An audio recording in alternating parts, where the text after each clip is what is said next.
Hello my little champions. आज हम इस वीडियो में समझने वाले हैं क्लास 10th के हिस्ट्री चैप्टर 1 के मोस्ट इम्पॉर्टेंट टॉपिक को, जिसका नाम है यूनिफिकेशन ऑफ इटली।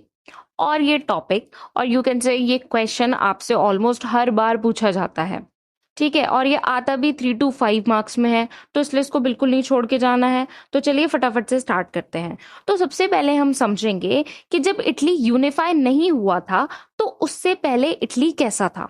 तो 19th सेंचुरी के स्टार्टिंग में इटली एक यूनिफाइड मींस एकजुट कंट्री नहीं थी। इट मींस कि 19th सेंचुरी में इटली एक यूनिफाइड कंट्री नहीं था, वो 7 अलग अलग स्टेट्स में डिवाइडेड था। सिर्फ एक स्टेट सरदेनिया पेडमोंट एक इटालियन किंग के कंट्रोल में था। नॉर्थ इटली ऑस्ट्रिया के कब्जे में था। सेंट्रल इटली पॉप के अंडर था और साउथ इटली और सिसिली स्पेन के बर्बन किंग के अंडर था। लोग चाहते थे कि पूरा इटली एक साथ मिलकर एक नेशन बन जाए। अब हम समझेंगे कि ये जो इटली यूनिफिकेशन हुआ है इसके 3 मेन लीडर्स के बारे में। आपको पता है कि जो 3 मेन लीडर्स थे इन्होंने बहुत बड़ा रोल प्ले किया है इटली को यूनिफाई करने में। अब ये कौन कौन थे समझ लेते हैं। सबसे पहले आते हैं हमारे Giuseppe Mazzini. Second one is Count Camillo de Cavour और third one is Giuseppe Garibaldi. चलिए एक एक करके इनके कंट्रीब्यूशन को समझ लेते हैं कि कैसे इन्होंने इटली को यूनिफाई करने में अपना कंट्रीब्यूशन दिया और कैसे इतना बड़ा रोल प्ले किया। तो फर्स्ट वन इज जिजिपी मज़ानी। जिजिपी मज़ानी एक इटालियन रेवोल्यूशनरी थे।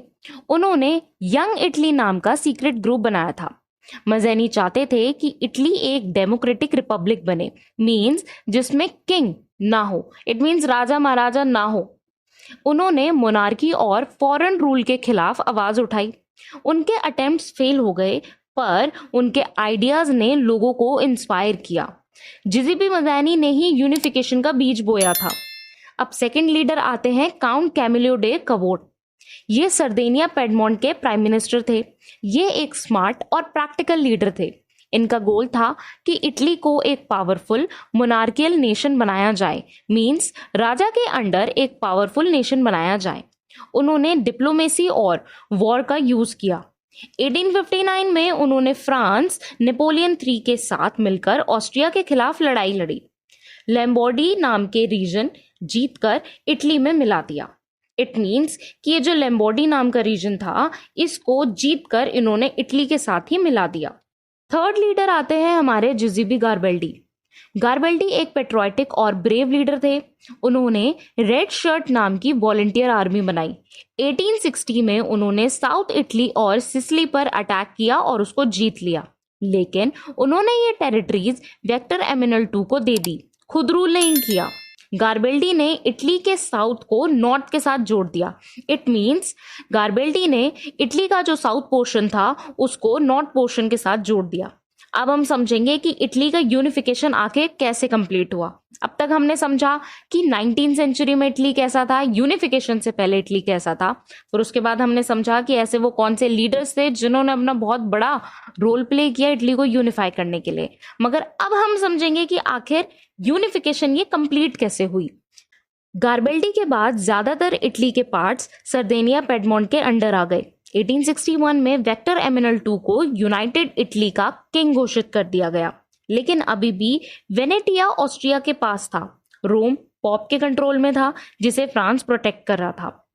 अब हम यूनिफिकेशन का फाइनल स्टेप समझेंगे। 1866 में इटली ने पर्शिया के साथ मिलकर ऑस्ट्रिया से फाइट की और वेनेटिया भी जीत लिया।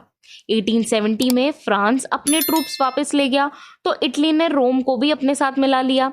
अब रोम इटली की कैपिटल बन गया था। इस तरह 1871 में इटली का कंप्लीट यूनिफिकेशन हो गया। So in short if we conclude this topic, तो इटली का यूनिफिकेशन एक लंबे समय तक चला, 1815 से 1871 तक। इसमें मज़ानी, कवोर, गारबेल्डी और विक्टर एमेनुएल II का इंपॉर्टेंट रोल था। ये यूनिफिकेशन रेवोल्यूशन, डिप्लोमेसी और वॉर के थ्रू पॉसिबल हो पाया। ये जो पॉइंट्स आप देख रहे हैं ये वही पॉइंट्स हैं जो अभी मैंने आपको एक्सप्लेन किए हैं, बस इनको शॉर्ट कर दिया गया है ताकि आप इन पॉइंट्स को अपनी रिवीजन में यूज कर सकें, या फिर अगर आप चाहें तो इन पॉइंट्स को आप अपने एग्जाम्स में भी लिख सकते हैं। Alright, hope it makes clear to you. अगर आपको इस क्वेश्चन की पीडीएफ चाहिए तो उसके लिए आपको मेरे टेलीग्राम चैनल को फॉलो करना पड़ेगा।